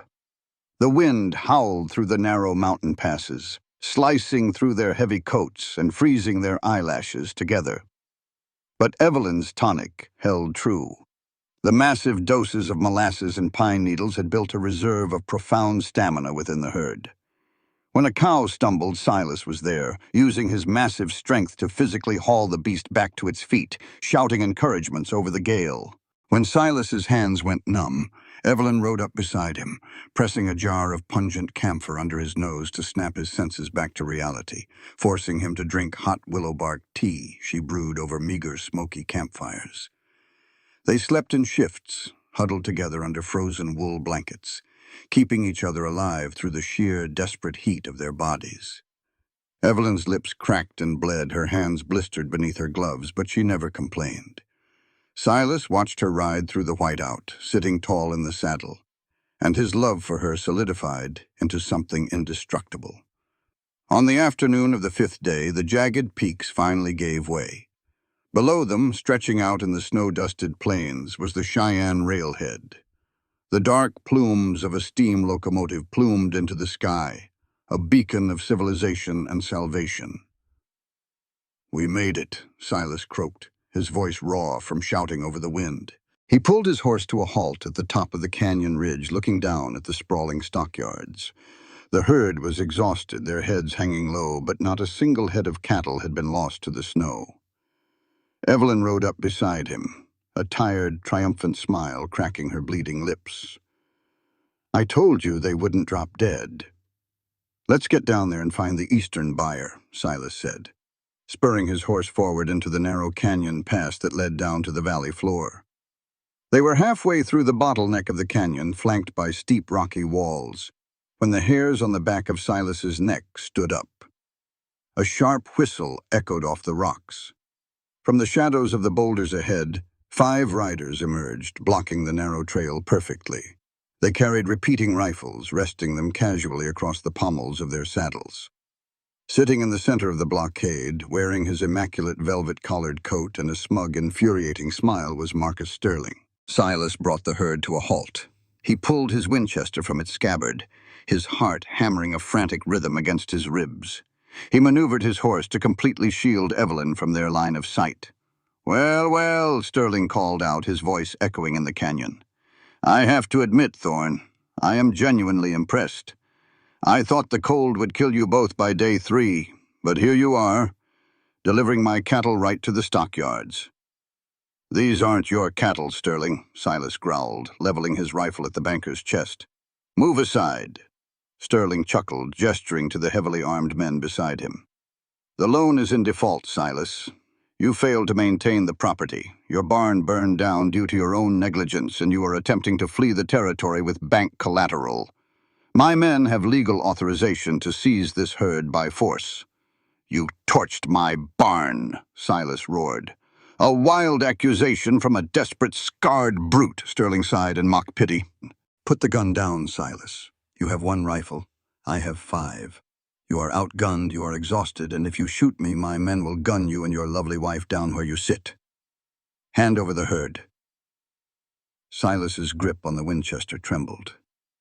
He looked at the 5 rifles aimed at his chest. He could kill Sterling, he knew that. But he would die a second later, and Evelyn would be left at the mercy of these hired killers. They had survived the blizzard, the fire, and the mountain pass, only to be cornered a mile from the finish line. "Do it, Thorne," a thug sneered, pulling back the hammer of his rifle. Suddenly, a strange sound echoed from the ridge directly behind Sterling's blockade. It sounded like the heavy, rhythmic clanking of iron wagon wheels and the snorting of draft horses. Sterling frowned, twisting in his saddle to look over his shoulder.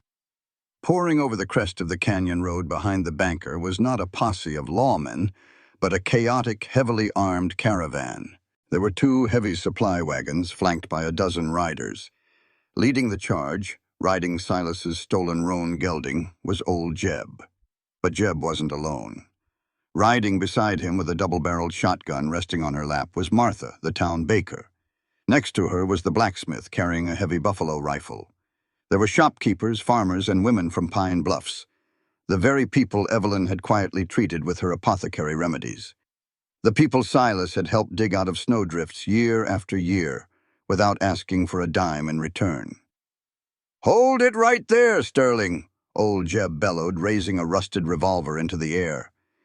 Sterling blanched, his horse dancing nervously as the townspeople formed a solid, unyielding barricade behind his men, effectively trapping the banker in a vice.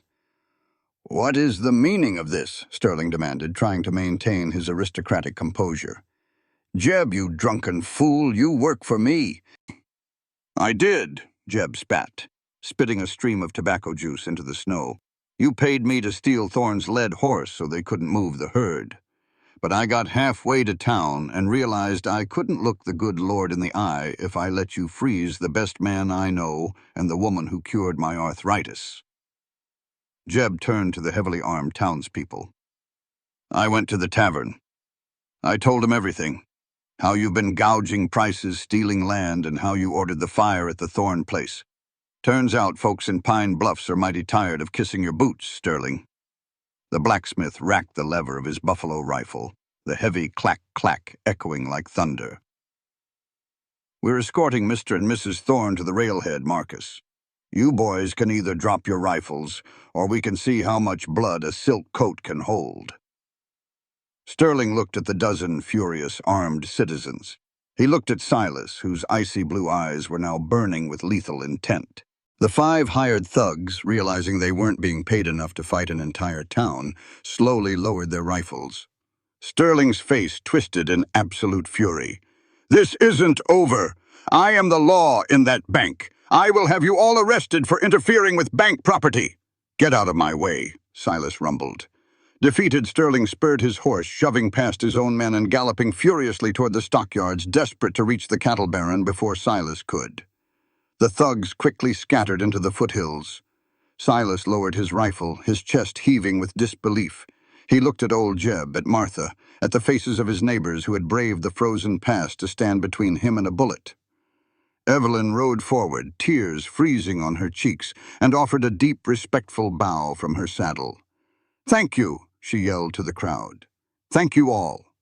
"Just lead the way, Mrs. Thorne," Martha cheered, waving her shotgun. "Let's go sell some cows." The Cheyenne stockyards were a chaotic expanse of wooden pens, steam trains, and shouting men. In the center of the administrative platform stood Arthur Vance, no relation to Evelyn, the chief purchasing agent for the Chicago Meat Packing Syndicate. He was a stern, uncompromising man, surrounded by ledgers and telegraph operators. When Silas, Evelyn, and their heavily armed civilian escort drove the 70 head of prime, tonic-fortified cattle into the holding pens, the entire railhead stopped to stare. Before Silas could even dismount, Marcus Sterling pushed his way through the crowd, his face purple with rage, flanked by the local Cheyenne sheriff. "Arrest them!" Sterling shouted, pointing a trembling finger at Silas. "Mr. Vance, do not authorize a purchase. Those cattle are stolen property. They belong to my bank due to a defaulted loan." The Eastern cattle baron, Arthur Vance, frowned, looking at the exhausted but massive cowboy and the tiny woman beside him. "Is this true, sir? I cannot purchase encumbered livestock." Silas swung down from his horse, helping Evelyn down. "The balloon payment isn't due until March 30th, Silas stated calmly. "It's March 2nd. We have 28 days to clear the debt." "A technicality," Sterling hissed. "They have no feed. The herd is compromised, probably diseased from starvation. It's an illegal liquidation of assets." Evelyn stepped forward, ignoring the sheriff entirely. She unbuckled her heavy leather apothecary satchel and pulled out the thick, leather-bound ledger she had rescued from the cabin. "They are not diseased, sir. They are the healthiest herd in this territory," Evelyn said, her clear, cultured Boston accent cutting through the grunts of the stockyard. She walked directly up to the cattle baron and slammed the open ledger onto his desk. "And as for the bank," Evelyn continued, turning her blazing eyes onto Sterling, "Mr. Sterling is deeply concerned with fraud, so am I." Arthur Vance looked down at the ledger. Evelyn pointed a delicate, blistered finger at the columns of numbers. "I am an accountant from Boston, Mr. Vance," Evelyn declared loudly, ensuring the entire platform could hear her. "I have spent the winter analyzing the local feed prices and freight costs. If you look at these extrapolated figures, you will notice a terrifying discrepancy." Sterling lunged forward to grab the book, but Silas stepped into his path, his massive chest forming an impenetrable wall. Sterling bounced off him like a bird hitting a window. Evelyn tapped the paper. Mr. Sterling isn't just gouging the local ranchers. He controls the freight weighing station in Pine Bluffs. He has been systematically underreporting the weight of the cattle shipped to Chicago by 15%, keeping the difference from the ranchers and overcharging your syndicate for transit fees. He has been stealing from the Chicago meat packing syndicate for 3 years. Arthur Vance's eyes widened. He pulled a pair of reading glasses from his pocket, his finger tracing Evelyn's flawless, irrefutable math. The numbers aligned perfectly with the discrepancies his own clerks in Chicago had been complaining about. Vance slowly looked up, his gaze locking onto the suddenly pale, sweating face of Marcus Sterling. "Sheriff," the cattle baron said, his voice dropping to a dangerously quiet pitch, "I believe Mr. Sterling needs to be detained for federal wire fraud and interstate theft pending an investigation by the Pinkertons." Sterling opened his mouth to argue, but the sheriff, reading the shift in the political wind, grabbed the banker by the velvet collar of his coat and hauled him backward. "Let's go, Marcus." "You can't do this!" Sterling screamed as he was dragged away, his pristine boots kicking in the mud.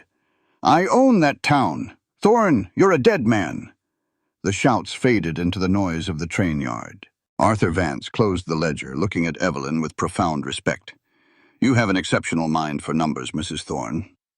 He looked out at the herd of strong, healthy cattle standing in the pens. "I will buy every head you brought me, above market rate. Consider it a bounty for catching a rat." Evelyn felt her knees go weak. The exhaustion of the 5-day drive, the terror of the fire, the adrenaline of the standoff, it all crashed down on her at once. She swayed, the world tilting precariously. But she didn't hit the muddy platform. Massive, gentle arms caught her before she could fall. Silas scooped her up against his broad chest, holding her tight against his heart. The giant cowboy looked down at her, his icy blue eyes shining with unshed tears. The jagged scar on his face pulled into a smile of absolute staggering relief. "We did it," Evelyn whispered, resting her head against his neck. "No," Silas murmured, burying his face in her soot-stained hair. "You did it, Evelyn. You saved us." May arrived in the Wyoming Territory not with a gentle whisper, but with a vibrant, triumphant shout. The suffocating, endless blanket of white that had gripped the mountains for 6 brutal months finally surrendered to the sun. The snowpack melted into rushing, crystal-clear creeks that carved through the valley, nourishing the soil until it erupted in a breathtaking ocean of emerald green grass and wild blue lupine. The air no longer tasted of ice and desperation. It was thick with the scent of damp earth, pine resin, and the sweet promise of survival. On the Thorne Ranch, the scars of the winter were slowly healing. Where the ruined, blackened ashes of the old hay barn had once sat, the sturdy golden pine frame of a massive new structure was rising against the blue sky. Old Jeb, officially hired back with a heavy raise and a strict limit on his tavern tabs, was currently hammering roof shingles alongside the town blacksmith. The people of Pine Bluffs had not forgotten the couple who had stood up to Marcus Sterling. Every weekend since the thaw, wagons had rolled up the valley trail carrying neighbors with tools, lumber, and covered dishes, eager to help rebuild the ranch that had broken the banker's reign of terror. Sterling was gone. The federal marshals, spurred by the damning evidence in Evelyn's apothecary ledgers and Arthur Vance's formidable political connections, had raided the Pine Bluffs Bank in late March. Sterling was currently sitting in a federal penitentiary in Chicago, awaiting a trial for wire fraud, extortion, and interstate theft. The crippling loan on the Thorne property had been dissolved entirely. The fraudulent interest erased and the principal paid in full by the lucrative sale of the winter herd. The ranch was safe, the river ran free, the debt was gone. Yet, as Evelyn stepped out onto the covered porch of the cabin, wiping flour from her hands onto her apron, the man who had fought so hard to save it all looked entirely shattered. Silas was standing at the edge of the porch, his broad back to the door. He was freshly shaven, his dark hair neatly combed. He wore a clean chambray shirt and his best denim trousers, but his massive shoulders were slumped under an invisible crushing weight. He wasn't looking at the new barn or the grazing cattle or the beautiful spring blooms. He was staring down at a small rectangular slip of heavy parchment in his massive calloused hands. Evelyn's heart gave a slow, painful thud. She recognized the thick green ink and the embossed seal of the Union Pacific Railroad. She walked softly across the wooden floorboards, stopping just behind him. "You rode into town early this morning," she observed quietly. Silas didn't turn around. His thick fingers tightened slightly on the edges of the ticket. "The mountain pass is finally clear. The tracks are free of ice all the way to Omaha." He slowly turned to face her. The vibrant spring sunlight fell across his face, highlighting the handsome square jaw on his right side and the jagged, twisted burn scars on his left. But it wasn't the scars that made Evelyn's chest ache. It was the absolute, devastating sorrow in his striking blue eyes. He looked like a man preparing to walk to the gallows. "I made you a promise on your second night in this cabin," Silas said, his voice a low, gravelly rumble that caught slightly in his throat. "I told you that come May, when the rails cleared, I would buy you a first-class ticket back to Boston. I promised I would set you free." He held the ticket out to her. His massive hand was trembling. "The train leaves tomorrow at noon, Evelyn," he whispered, forcing the words out through sheer, agonizing willpower. "I wired a reputable banking firm in Massachusetts. There is an account waiting for you there with enough funds to buy back your father's apothecary shop, clear his remaining debts, and keep you comfortable for the rest of your life." Evelyn stared at the ticket. Then she looked up at the giant, magnificent man who was offering it to her. He had given her his coat when she was freezing. He had given her his bed when she was terrified. He had taken a falling timber to his scarred back to save her life, and he had charged into a burning inferno to save their future. He had loved her with a quiet, earth-shattering reverence through the darkest, coldest nights of her life. And now, because he believed his scarred face and rough hands were entirely unworthy of a refined city woman, he was breaking his own heart to keep his word. Evelyn didn't reach for the ticket. She stood perfectly still, her dark eyes locking onto his. "You are a man of your word, Silas Thorne," Evelyn said, her voice soft but entirely steady. "You promised to send me back to my home." Silas closed his eyes, a single muscle feathering in his jaw as he nodded. "I did." "But there is a flaw in your logic," she continued, taking a deliberate step closer. Silas opened his eyes, confused. "Evelyn." Evelyn reached out. She didn't take the ticket from his hand. Instead, her small, delicate fingers wrapped around his thick, calloused ones, folding his hand shut over the parchment. "My home is not in Boston, Silas," she said fiercely. Before he could process the words, Evelyn reached up with her free hand and snatched the ticket from his grip. With a single, sharp motion, she tore the heavy parchment perfectly in half. Silas gasped, his eyes widening in shock. Evelyn tore it again and again. She reduced the first-class ticket to Boston into a handful of worthless green confetti, and she let the spring breeze catch the pieces, scattering them into the mud and the blooming wildflowers around the porch. "Evelyn," Silas breathed, entirely stunned. "What are you doing? You're an apothecary. You're a woman of the city. You don't belong in this wilderness."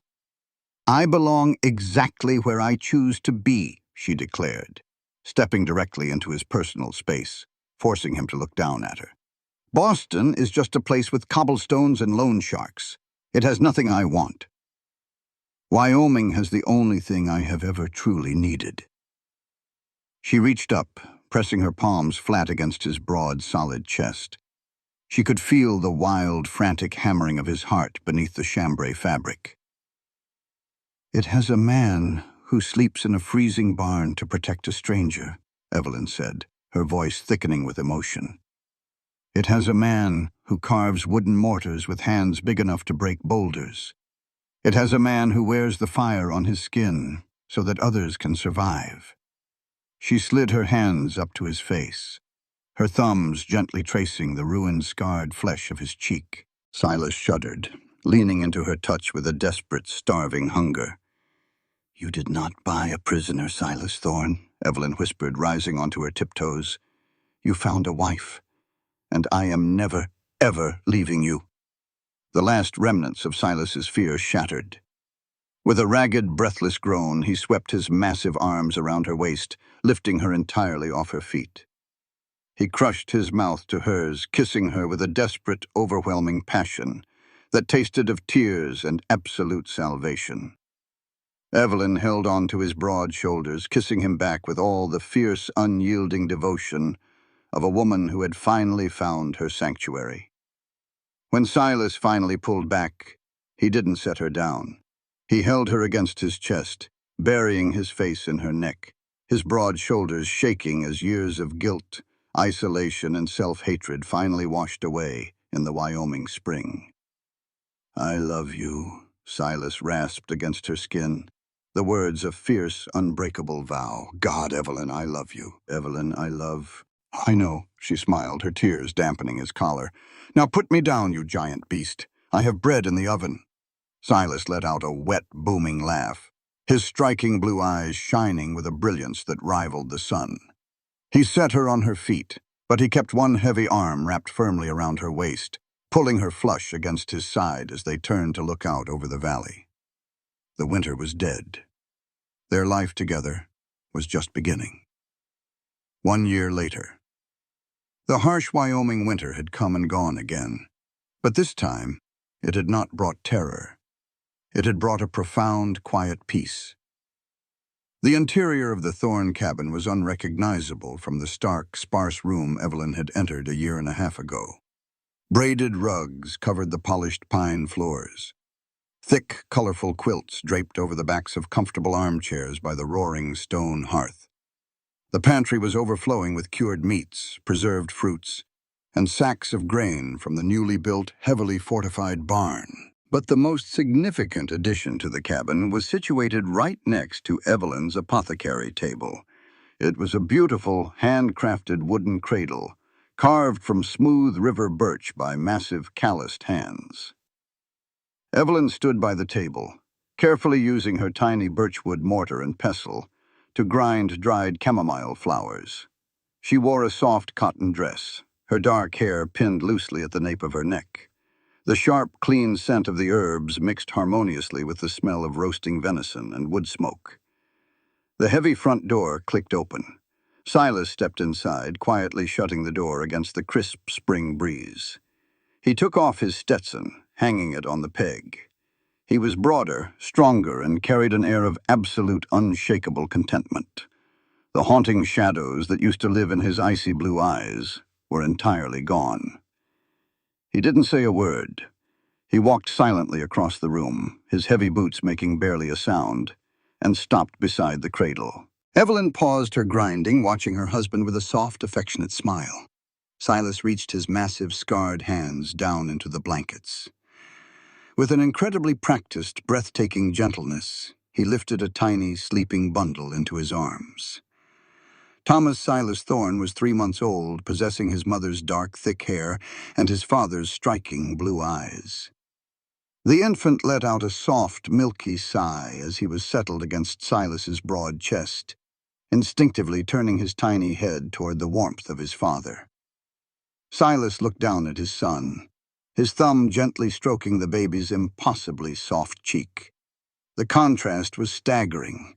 The giant, battle-scarred cowboy holding the fragile, pristine new life with a reverence that defied description. He lifted his head, his eyes meeting Evelyn's across the small cabin. There was no need for words. The look passing between them contained the entirety of their journey. The fear on the train platform, the bitter cold of the blizzard, the fire, the long drive, and the shattered train ticket. They had fought the world, the weather, and their own demons to carve this perfect, quiet slice of heaven out of the unforgiving frontier. Silas walked over to her, keeping Thomas securely cradled in one arm, and wrapped his free arm around Evelyn's waist. He pulled her flush against his side, pressing a soft, lingering kiss to her temple. Evelyn leaned her head against his solid shoulder, looking down at their sleeping son, and then at the polished brass apothecary scales catching the firelight on the table. They were perfectly balanced. She had expected a beast when she arrived in Wyoming. Instead, she had found a heart full of tenderness, a love forged in the fire, and a home that would last a lifetime.